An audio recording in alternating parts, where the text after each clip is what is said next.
தேவ பிரசன்னமே இறங்கியே வந்திடுதே.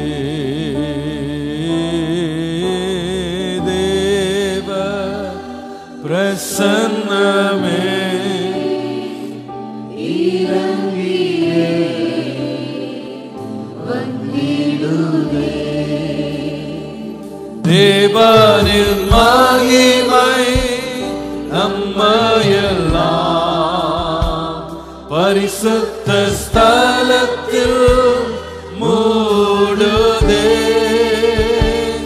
தேவனின் மகிமை நம்மையெல்லாம் பரிசுத்த ஸ்தலத்தில் மூடுதே.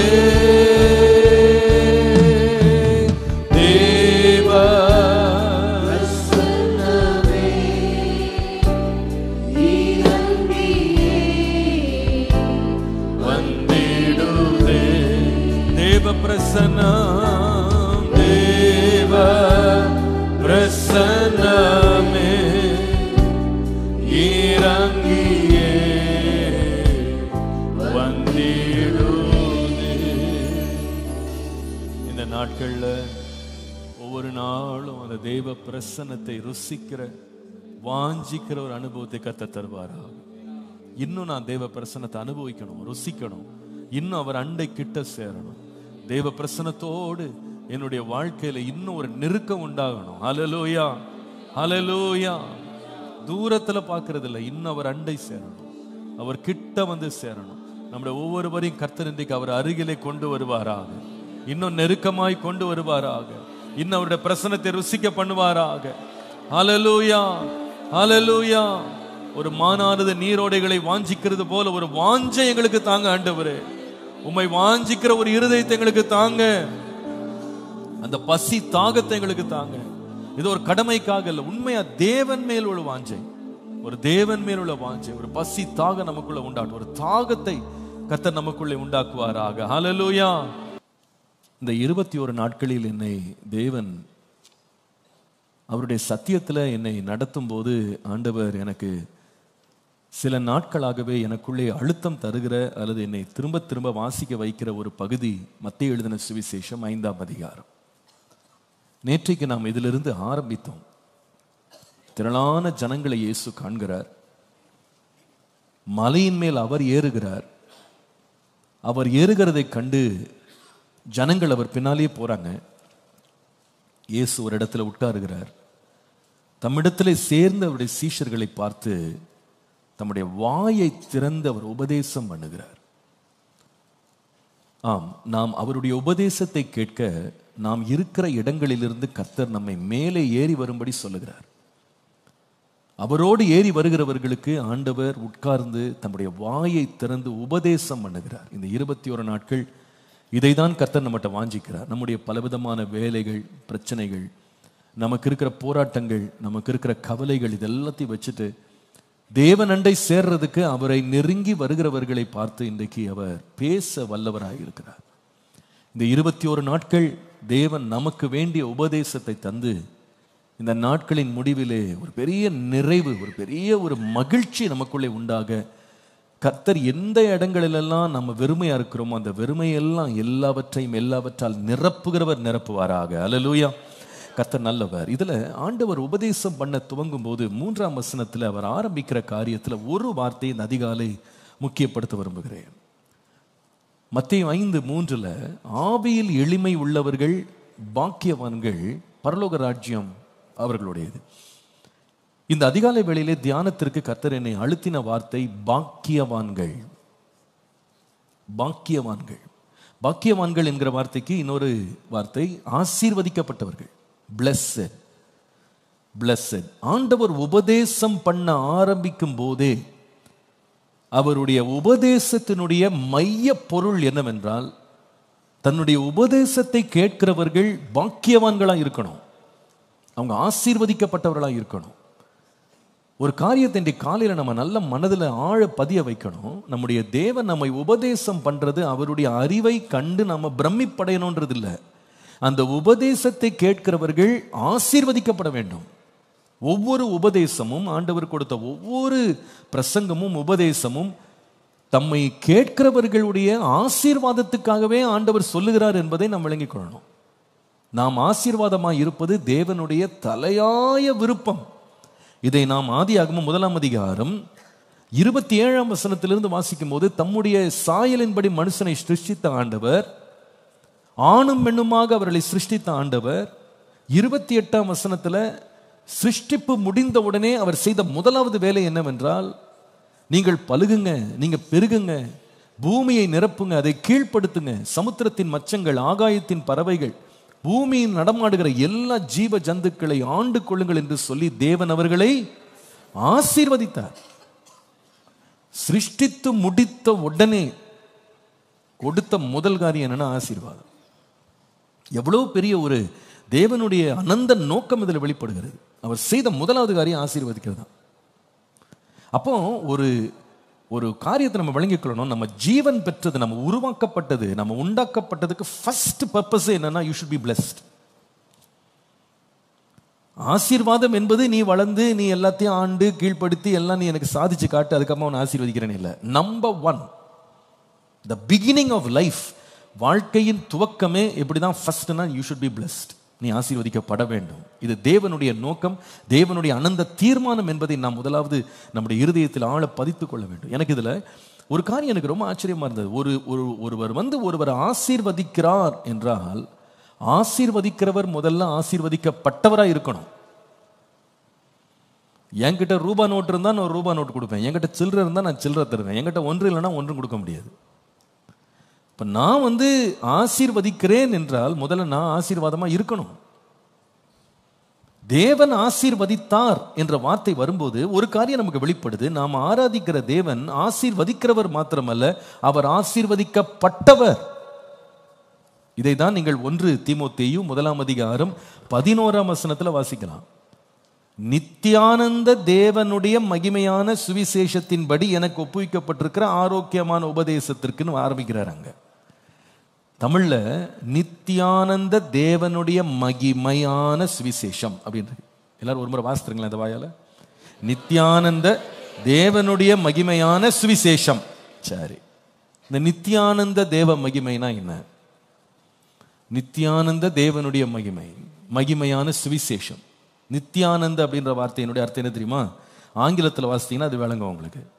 According to the glorious gospel of the blessed God. இன்னொரு விதமாய் சொன்னால் ஆசீர்வாதமான தேவன். அதான் நித்தியானந்த அப்படின்ற வார்த்தையினுடைய சரியான அர்த்தம் ஆசீர்வாதமான தேவன், த பிளெஸ்ட் காட். அவர் ஆசீர்வாதங்களால் நிறைந்த தேவன். நித்திய ஆசீர்வாதங்களால், ஆனந்தங்கள் சொல்ற வார்த்தை ஆசீர்வாதங்கள், நித்திய ஆசீர்வாதங்களால் நிறைந்த தேவனுடைய சுவிசேஷம். அப்போ நம்மை தேவன் ஆசீர்வதிக்கிறார்னா, நம்ம ஆசீர்வதிக்கிற தேவனை உற்று பார்ப்போமானா, அவர் எப்படிப்பட்டவர்னா ஆசீர்வாதமானவர். அவற்றை ஒரு குறையுமே கிடையாது, எதிலையுமே அவர் குறை கிடையாது. இது ரொம்ப ஆச்சரியமா நீங்க ஆழமா யோசித்தீங்கன்னா, நம்ம ஆராதிக்கிற தேவன் எப்படிப்பட்டவர் அப்படின்றது நம்மை பிரமிக்க வைக்கும். அதாவது நம்முடைய தேவனுக்கு யாருமே எதையுமே கொடுக்க வேண்டிய அவசியம் இல்லை. He is totally complete. அவர் முழுவதும் நிறைவுள்ளவராய் இருக்கிறார். He is totally complete. யாக்கோபு இதை பற்றி எழுதும் பொழுது, யாக்கோபின் நிருபம் 1ஆம் அதிகாரம் 17ஆம் வசனத்தை நீங்கள் வாசிப்பீர்களானால், யாக்கோபு 1:17, நன்மையான எந்த ஈவும் பூரணமான எந்த வரமும் ஜோதிகளின் பிதாவினிடத்திலிருந்து இறங்கி வருகிறது, அவரிடத்தில் யாதொரு மாறுதலும் யாதொரு வேற்றுமையின் நிழலும் இல்லை. அது முதல் வாக்கியத்தை கொஞ்சம் எல்லாரும் சேர்ந்து வாசிக்கலாம். நன்மையான எந்த ஈவும் பூரணமான எந்த வரமா இருந்தாலும் சரி, அது எங்கிருந்து வருது? பரத்திலிருந்து உண்டாகுது. அப்ப நல்லா கவனிங்க, நமக்கு பூரணமானது ஏதாவது கிடைக்கணும், நன்மையானது கிடைக்கணும்னா அதுக்கு ஊற்றுக்கண் யாருன்னா தேவன். அவரை விட இந்த உலகத்துல நிறைவானவர்கள் அப்படின்னு யாருமே கிடையாது. நிறைய பேர் கொடுக்கலாம், நான் நன்மையானதெல்லாம் கொடுக்க முடியாது. பிசாசு கூட ரொம்ப தாராளமாக கொடுத்தான். இந்த பூமியும் அதனுடைய மகிமை எல்லாம் உமக்கு நான் கொடுப்பேன், இந்த ஐஸ்வர்யத்தை எல்லாம் கொடுப்பேன்னா அவன் கொடுக்குறேன்னு சொன்னது இயேசு நல்லா இருக்கணும்னு இல்லை, இயேசுவை தாழ்த்திட்டு இவன் மேலே போகணுன்னு தான், வேற ஒன்றும் இல்லை. இது ஒரு வஞ்சனை. அன்றைக்கு கூட ஆதாம் ஏவாளை அவன் சோதிச்சான், இதை சாப்பிடுங்க, இதை சாப்பிட்டீங்கன்னா தேவர்களை போல ஆவீர்கள். சாப்பிட்டு முடிச்சு அடுத்த நிமிஷம் அவங்க நிலைமை என்னன்னு பார்த்தா இருக்கிற மகிமை என்னாச்சு, போயிடுச்சு. தங்களை நிர்வாணிகள்னு கண்டு நல்ல சுதந்திரமா சுற்றிக்கிட்டு இருந்தவங்க இப்போ தோட்டத்தின் விருட்சங்களுக்குள்ள செடிகளுக்குள்ள போய் ஒளிஞ்சுக்கிட்டாங்க. தங்களுக்கு அத்தி இலைகளை தைத்து தங்களுடைய நிர்வாணத்தை மறைக்கிறதுக்கு படாத பாடுபட்டாங்க. அவன் கொடுக்குறேன், ஆனா அதுல ஒரு நன்மை கிடையாது. ஆனா நம்முடைய தேவன் பாக்கியத்தை பற்றி, ஆசீர்வாதத்தை பற்றி நமக்கு உபதேசிக்கிறவர் மாத்திரம் இல்ல, நம்மை ஆசீர்வதிக்க அவர் போதுமானவர். ஹல்லேலூயா. அவருடைய ஆசீர்வாதம், அவர் ஆசீர்வதிக்கப்பட்டவர். My God is a blessed God. என் தேவன் ஆசீர்வதிக்கப்பட்டவர், ஆசீர்வாதத்தால் நிறைந்தவர். நாம கொடுத்தவர் ஆசீர்வாதமா இருக்கணும் அவசியம் இல்லை. எல்லா நல்ல ஈவு பூரணமான எல்லா வரமும் அவற்றை தான் இறங்கி வருதான். அதுல இறங்கி வருது அவருடைய பிளெஸட்னஸ் விளக்குறதுக்கு. இந்த யாக்கோபு முதலாவது காரியத்தை அவர் என்ன எடுக்கிறாருன்னு கேட்டா, அதே யாக்கோபு 1:17 பாருங்க. இந்த பிதாவினிடத்திலிருந்து எல்லா நன்மை இறங்கி வருதுன்னு சொல்லிட்டு உடனே அவர் எதை குறிப்பிடுறாருன்னா, அவரிடத்தில் யாதொரு மாறுதலும் யாதொரு வேற்றுமையின் நிழலும் இல்லை. ஃபர்ஸ்ட் எடுத்த உடனே அவர் எதை பற்றி பேசுறாருன்னா, அவருடைய வெளிச்சத்தை பற்றி பேசுறாரு. தேவனுடைய ஆசீர்வாத blessed God என்று நாம் அவரை பத்தி பார்க்கும்போது, அவர் முதலாவது தேவனுடைய மகா பெரிய ஐஸ்வர்யம் என்னன்னு கேட்டா வெளிச்சம் தான். அவர் சொல்லுகிறார், அவரிடத்துல யாதொரு மாறுதல் இல்லை, அவருக்கு யாதொரு நிழல் இல்லை. அவற்றை நிழல் கிடையாது. நிழல்ன்றது அந்த வெளிச்சம் பியோர் சோர்ஸ். அவரை பொருளை பார்க்காதீங்க. வேற எங்கிருந்தோ நிழல் வேற எங்கிருந்தோ வெளிச்சம் ஒரு பொருள் மேல பட்டாதான் அதுல இருந்து என்ன வரும், நிழல் வரும். அது வேதம் சொல்லுது, அவரை நிழலா பார்க்காதீங்க. அவர் நிழல் கிடையாது. அவர் யாருன்னா வெளிச்சமே அவர் தான். அவர் தான் வெளிச்சம். Is a source of all blessing. அவரை வெளிச்சமாய் காண்பிக்கிறார். இது ரொம்ப ஆச்சரியமா இருக்கு. ஏனென்றால் ஆண்டவர் பூமியில மனுஷனுக்கு என்று கொடுத்த முதல் blessing என்ன தெரியுமா? மனுஷன் மேல அல்லது இந்த பூமியின் மேல் கொடுத்த முதல் ஆசீர்வாதமே என்னன்னா வெளிச்சம் தான். தெரியுமா? ஆதியாகமம் 1:3 பாத்தீங்கன்னா, முதலாவது அவர் உண்டாக கடவுதுன்னு சொன்ன காரியம் என்னது? வெளிச்சம் உண்டாக கடவுது என்று சொன்னார், வெளிச்சம் உண்டாயிற்று. 1 யோவான் 1:5 பார்த்தீங்கன்னா ரொம்ப இன்ட்ரெஸ்டிங்கா இருக்கும். இந்த வெளிச்சம் உண்டாக கடவுதுன்னு சொன்ன ஆண்டவர் எப்படிப்பட்டவர்னு கேட்டா, தேவன் ஒளியாய் இருக்கிறார். அவரில் எவ்வளவு வேணும் என்ன இல்லை, இருள் இல்லை, நிழல் அவற்றை கிடையாது, அவற்றை இருட்டே கிடையாது. இது நாங்கள் அவரிடத்தில் கேட்டு உங்களுக்கு அறிவிக்கிற விசேஷம். யோவான் இயேசுவின் மார்பிலே சாஞ்சு படுத்து கிடந்தவன், இயேசுனுடைய வார்த்தைகளை அவ்வளவு உன்னிப்பா கேட்டவன். அவன் சொல்லுகிறான், நான் கேட்டேன், அவற்றை கேட்டு நாங்க அறிஞ்ச ஒரு காரியம். அவர் வெளிச்சமாகவே இருக்கார், ஒளியா இருக்கிறார். அவர் ஒளியா இருக்கிறதுனால தான் வெளிச்சம் உண்டாக கிடக்குதுன்னா பூமியில வெளிச்சம் வந்துச்சு. அந்த ஒளி எங்க இருந்து வந்துச்சு? இருக்கிறது எல்லாம் தானாக ஒன்று உண்டாகல, தேவனால் உண்டானது. தேவனால் வெளிச்சத்தை உண்டாக்க முடியுது. அப்படின்னா அந்த வெளிச்சத்தை எப்படி கொடுக்க முடிஞ்சதுன்னா, அவரே வெளிச்சமா இருக்கிறார். He is so blessed with light. அவரால் என்ன பண்ண முடியும்? வெளிச்சத்தை உண்டாக்க முடியும், வெளிச்சத்தை கொடுக்க முடியும். யோவான் எழுதின சுவிசேஷம் 8:12 பார்க்கும் பொழுது, உலகத்திற்கே வெளிச்சத்தை கொடுத்த ஆண்டவர் இப்ப சொல்றாரு, நானே உலகத்திற்கு ஒளியாயிருக்கிறேன், என்னை பின்பற்றுகிறவன் இருளிலே நடவாமல் ஜீவ ஒளியை அடைந்திருப்பான். அதாவது உன் வாழ்க்கைக்கு ஒளியை தருவேன்றார். உலகத்துக்கு ஒளி கொடுத்தது மாத்திரம் இல்ல, உன் வாழ்வையே ஒளிமயமா மாற்றுவேன். இதுதான் தேவனுடைய ஆசீர்வாதம். பாருங்க, ஏசாயா 60:19 அங்கே நம்ம வாசிக்கிறோம், கர்த்தர் உனக்கு நித்திய வெளிச்சமா இருப்பார், உன் தேவனே உனக்கு மகிமையுமாய் இருப்பார். சொல்றாரு, இனி சூரியன் உனக்கு பகலிலே வெளிச்சமாயிராமலும் சந்திரன் தன் வெளிச்சத்தால் உன்னை பிரகாசியாமலும் கர்த்தர் உனக்கு நித்திய வெளிச்சமாய் உனக்கு மகிமையா இருப்பார். கர்த்தரே வெளிச்சமா இருப்பார். நம்ம ஆண்டவர் ஆசீர்வதிக்கப்பட்டவர்னு பார்க்கும்போது, அவர்கிட்ட இருக்கிற பெரிய ஆசீர்வாதம் என்னன்னு கேட்டா வெளிச்சம். நம்ம நிறைய வேளை தேவனை ஆசீர்வதிக்கிறவர், அவர் ஆசீர்வாதமானவர்னு யோசிக்கும் போது உடனே நம்ம யோசிக்கிறது பொருளாதாரம் தான் மனசு ஞாபகம் வருது. ஏன்னா நமக்கு பொதுவாக நம்ம இன்னைக்கு ஆசீர்வதிக்கப்பட்டவங்க அப்படின்னா பொருளாதாரம் இருக்கிறவங்க தான் ஆசீர்வதிக்கப்பட்டவங்க நினைக்கிறோம். ஆனா அத்தனை பொருளாதாரத்திற்கும் ஆதாரமே என்னன்னு கேட்டா வெளிச்சம் தான்றது அனைவரும் நம்ம உணர்றது இல்லை. இன்றைக்கு ஏதாவது ஒரு காரியம் உயிரோடு இருக்கணும், வளரணும், சுகமா இருக்கணும்னா அடிப்படை என்னதுதான்? வெளிச்சம். லைட் மட்டும் இல்லை, சூரியன் மட்டும் வெளிச்சம் கொடுக்கல அப்படின்னா ஒன்றுமே உயிரோடு இருக்காது, எல்லாம் வியாதிப்பட்டுரும்.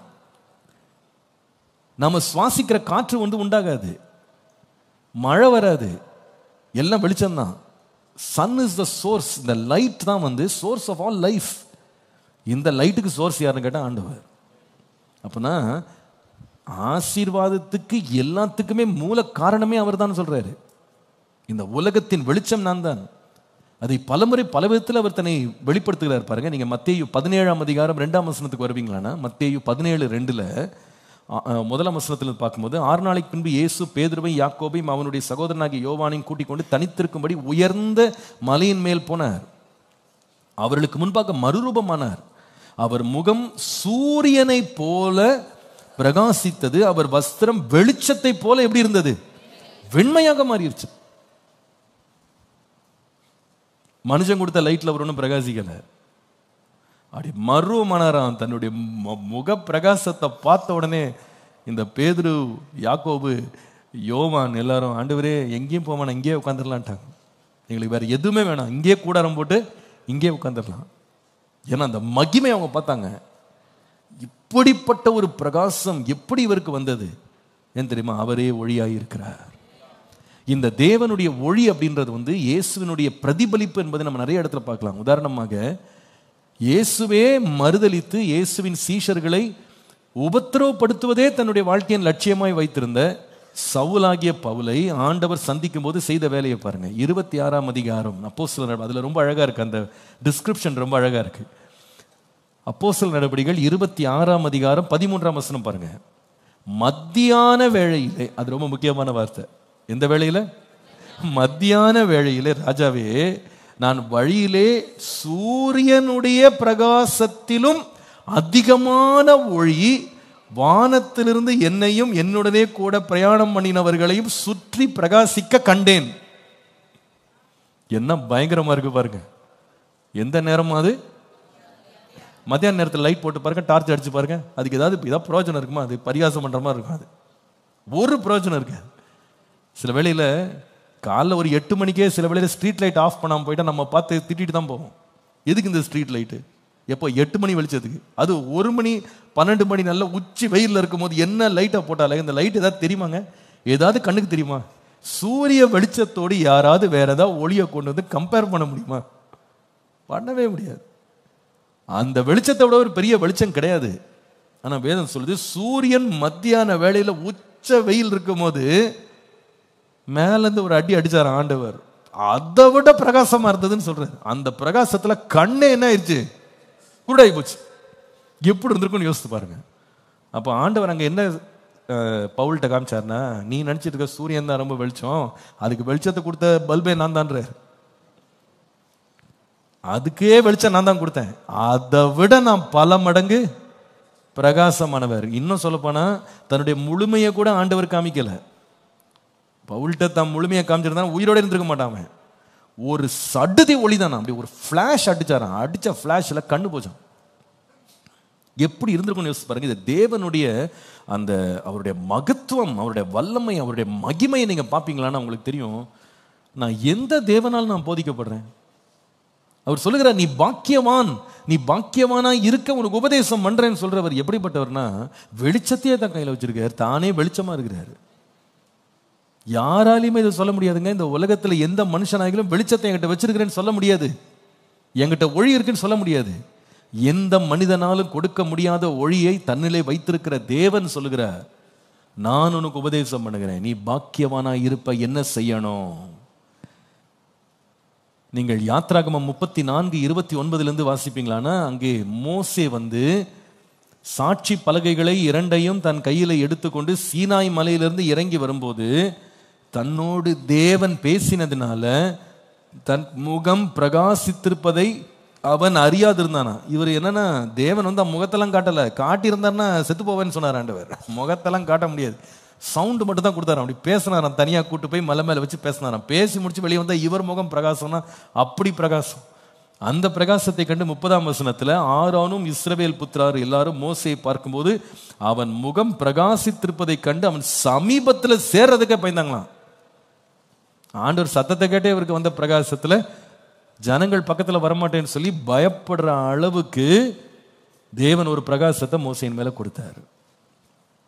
இதெல்லாம் நான் காண்பிக்க வேண்டிய அவசியம் என்னவென்றால், ஆண்டவர் இந்த மத்தேயு 5ஆம் அதிகாரத்துல இதனால் நீங்கள் பாக்கியவான்களாய் இருப்பீர்கள், இப்படி இருந்தா பாக்கியவான்களாய் இருப்பீங்க, ஆசீர்வதிக்கப்பட்டிருப்பீங்கன்னு சொல்லி கொண்டிருக்கிற கர்த்தர் யார் என்றால், சகல ஆசீர்வாதங்களையும் உள்ளடக்கி வைத்திருக்கிறவர். அல்லேலூயா. அவர் வச்சிருக்கிற மகிமை மகத்துவத்தின் முதல் பிரதிபலிப்பு என்னன்னா அவருடைய ஒளி, இஸ் லைட். இதுல பெரிய ஆச்சரியம் என்னன்னா, இந்த ஒளியை நம்மேல பிரகாசிக்க பண்ண தேவன் வல்லவராய் இருக்கிறார். அல்லேலூயா. நம்மேல இஸ்ரவேல் ஜனங்களுக்கு அந்த வெளிச்சத்தை கர்த்தர் கொடுத்தார், தம்முடைய ஒளியின் மகிமையை காண்பித்தார். நீங்கள் யாத்ராகமம் 10ஆம் அதிகாரத்துல 23ஆம் வசனத்தை நீங்கள் வாசிப்பீர்களானால், எகிப்து தேசம் எங்கும் 3 நாள் காரிருள் உண்டாயிருந்தது. ஆனால் 3 நாள் ஒருவரை ஒருவர் காணவும் ஒருவரை ஒருவர் எழுந்திருக்கவும் முடியாத வேளையில இஸ்ரவேல் புத்திரர் யாவருக்கும் அவர்கள் வாசஸ்தலங்களிலே வெளிச்சம் இருந்தது. வெளிச்சம் இல்லாம இவங்க என்ன பண்ணாங்க? ஒருவரை ஒருவர் பார்க்கவும் முடியல, நடமாட கூட முடியல.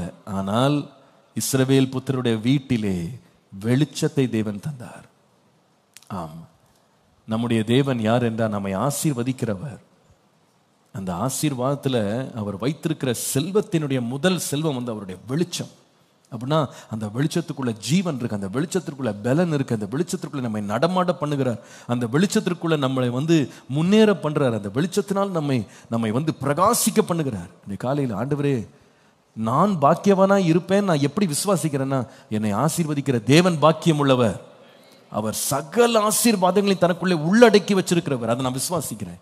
இன்னைக்கு அந்த மகிமையை நீங்க பார்ப்பீங்களான்னா நீங்க சொல்வீங்க, ஆண்டவரே உங்களுடைய உபதேசத்தை கேட்கறது எனக்கு ரொம்ப மகிழ்ச்சி, அந்த உபதேசம் என்னை பிரகாசிக்க பண்ணும், அந்த உபதேசம் எனக்கு பாக்கியமாய் மாறும். ஏனடா, என்னை ஆசீர்வதிக்கிறவர் சகல ஆசீர்வாதத்தாலும் நிறைந்தவர். He is a blessed God. அவர் நித்தியானந்த தேவன், நித்திய மகிமை, நித்திய ஆசீர்வாதங்களால் நிறைந்த தேவன். அந்த தேவ சமூகத்தில் வந்திருக்கிறேன். அப்ப நான் ஆராதிக்கிற தேவன் என்னிடத்துல கையேந்தி நிற்கிறவர் இல்ல, எல்லாவற்றையும் தனக்குள்ளே வைத்திருக்கிறவர், வெளிச்சத்தையே உண்டாக்கினவர், வெளிச்சமாகவே இருக்கிறவர்.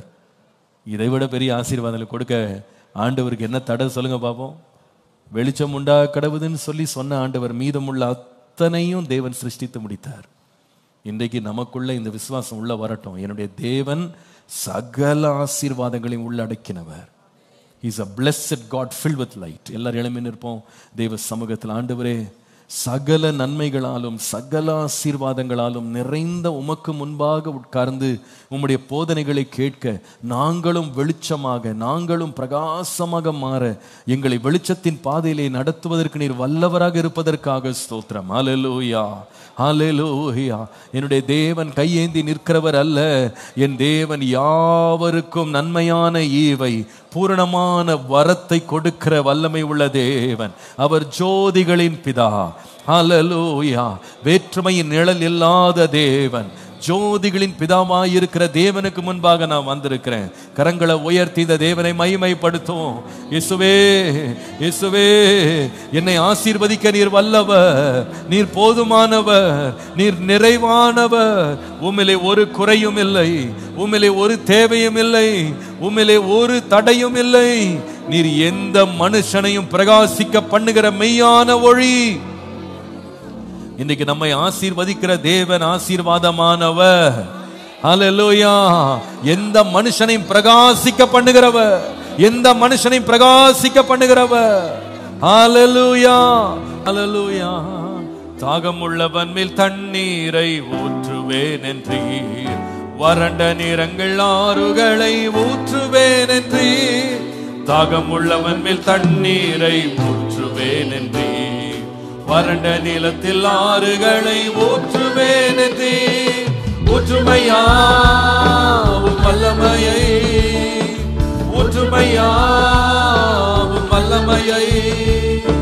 தாக தாகத்தோடு காத்திருக்கிறேன், நான் தாகத்தோடு காத்திருக்கிறேன். மாம்சமான யாவர் மேலும் மக்கள் எல்லாம் இறைவாக்கு உரைக்க வேண்டுமே.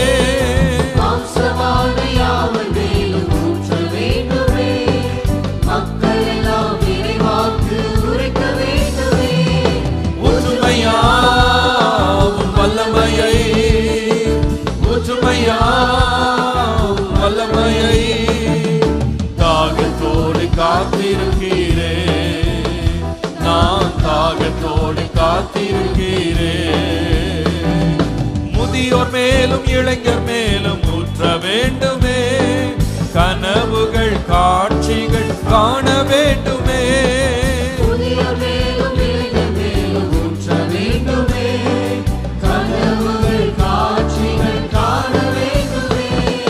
ஊற்றுமையாவும் வல்லமையை, ஊற்றுமையாவும் வல்லமையை தாகத்தோடு காத்திருக்கிறேன், நான் தாகத்தோடு காத்திருக்கிறேன். தாகமுள்ளவன் மேல் தண்ணீரை ஊற்றுவேன் என்றேன், வறண்ட நிலங்கள் ஆறுதலை ஊற்றுவேன். தாகமுள்ளவன் மேல் தண்ணீரை ஊற்றுவேன் என்றேன், வறண்ட நிலத்தில் ஆறுதலை ஊற்றுவேன் என்றேன். ஊற்றுமையாவும் வல்லமையை, ஊற்றுமையாவும் வல்லமையை தாகத்தோடு காத்திருக்கிறேன், நான் தாகத்தோடு காத்திருக்கிறேன். எல்லாரும் கரங்களை தட்டி சொல்லுவோம், ஊற்றுமையாவும் வல்லமையை. ஆண்டவரே, உம்முடைய இன்ப பிரசன்னத்தின் நிறைவு ஒவ்வொருவரையும் தொடட்டும், ஒவ்வொருவரையும் தொடட்டும். தாகத்தோடு காத்திருக்கிறேன், நான் தாகத்தோடு காத்திருக்கிறேன். ஊற்றுமையா, ஊற்றுமையா